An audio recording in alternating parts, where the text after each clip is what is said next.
Good morning, good afternoon, good evening, wherever you are in the world and watching this video. Today is January the 24th. It's a Monday. It's a dull grey and brown day out here in Delhi. But I'm driving the brand new Kia Carens. Carens with a C, C-A-R-E-N-S. And we're driving past the South Korean embassy of all places. So, well, say the latest South Korean car in India is just going past the South Korean embassy. So we'll talk about the name of the Karen and why I feel it's a bit odd, and we'll also go down several other routes.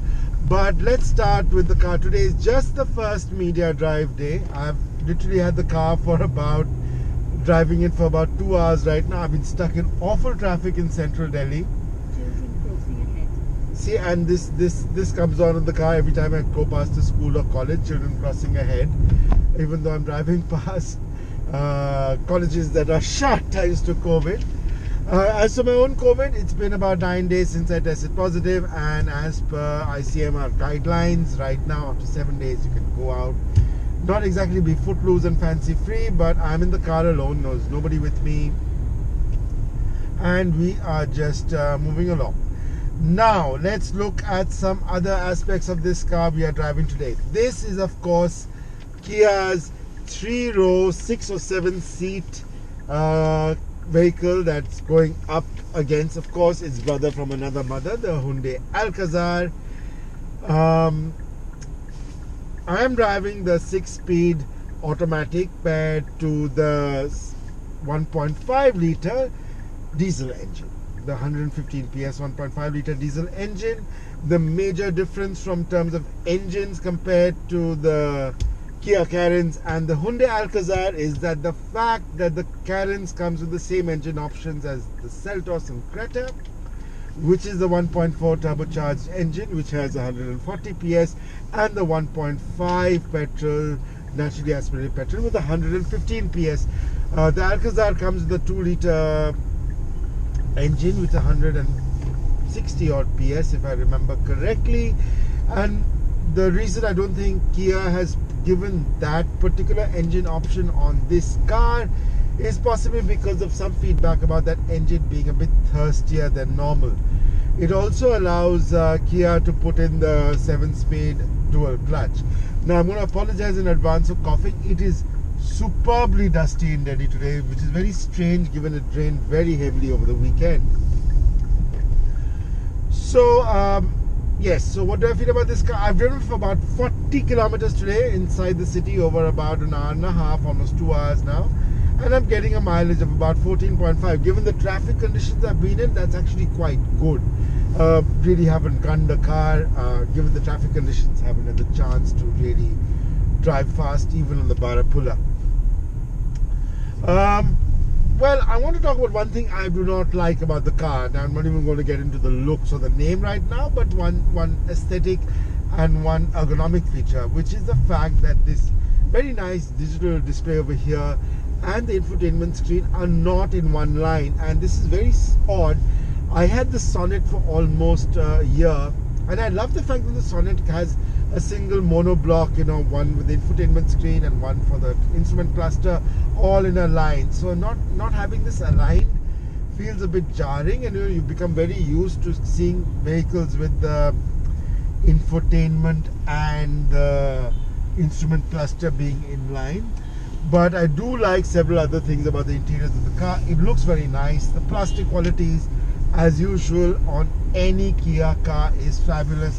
I like the layout, and the door handles in particular, very nice grippy door handles. Everything well laid out where it should be.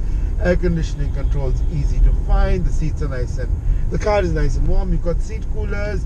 You also got hill descent control and a single button control for drive mode, so I can go on to sport or to eco if I want to really save, so cold winter's day, it's 15 degrees, 19 degrees right now outside, and so you can make it a bit cooler in the car. You can make it maybe 24 degrees, and also change where we go. Yeah, there we are.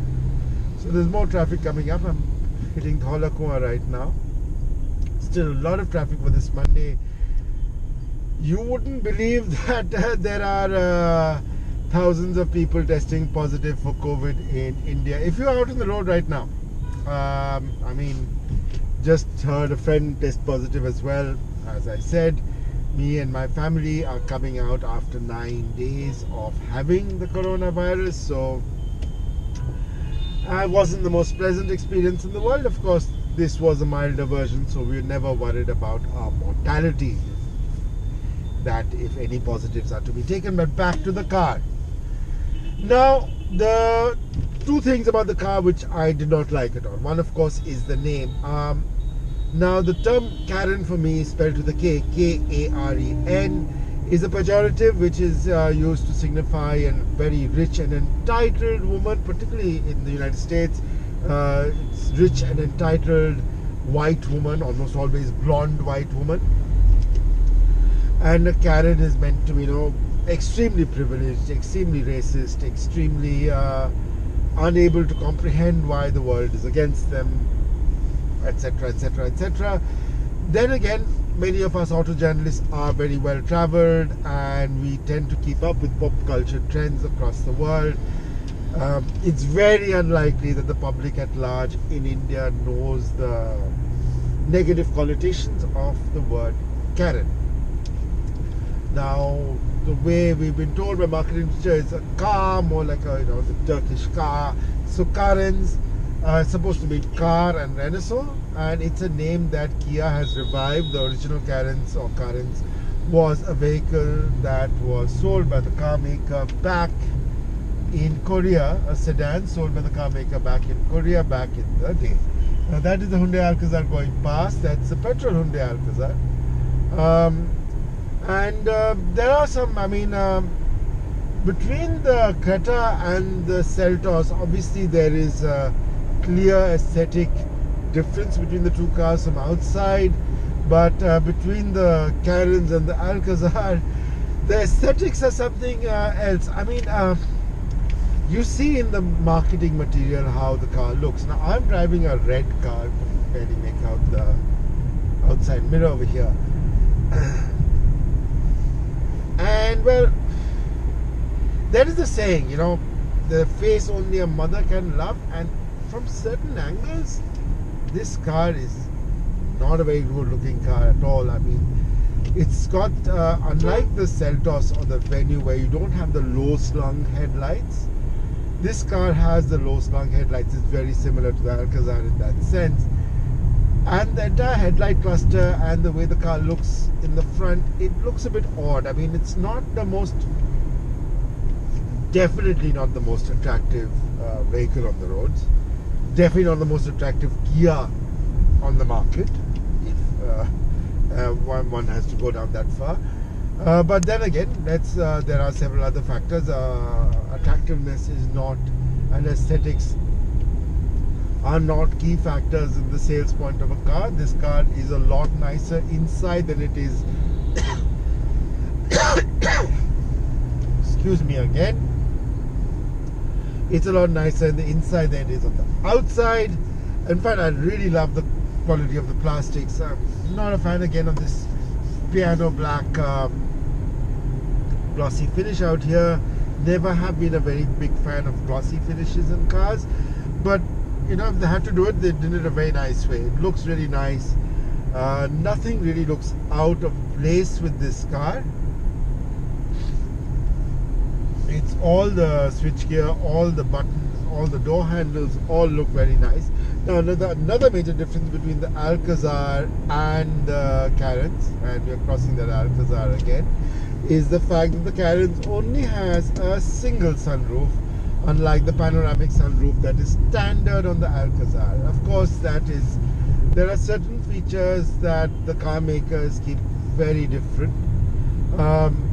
And I was talking to a friend of mine who is a Kia dealer, and he was actually telling me that he expects, as a result of not having the panoramic sunroof, the Karens could actually be a bit cheaper than the Alcazar, maybe even substantially cheaper. He expects the Karens, at least the entry-level naturally aspirated petrol models, to start at around 15 lakhs and the top-end models to cost under 20 lakhs. sitting very nicely. I mean, the Alcazar and this car will compete, but I think Hyundai and Kia have more than enough demand to not really eat each other's lunch. I do believe that between the two of them, both car makers will need to add additional lines to their plants, one in Chennai and one in Telangana, Andhra Pradesh, sorry, respectively. So, yeah, it's been a very nice car to drive. I really like, I mean, it's a nice car to sit inside. You are driving a van. And to give you idea of the rear seat, this is a 6-seat model, and on the 6-seat model, I have to admit that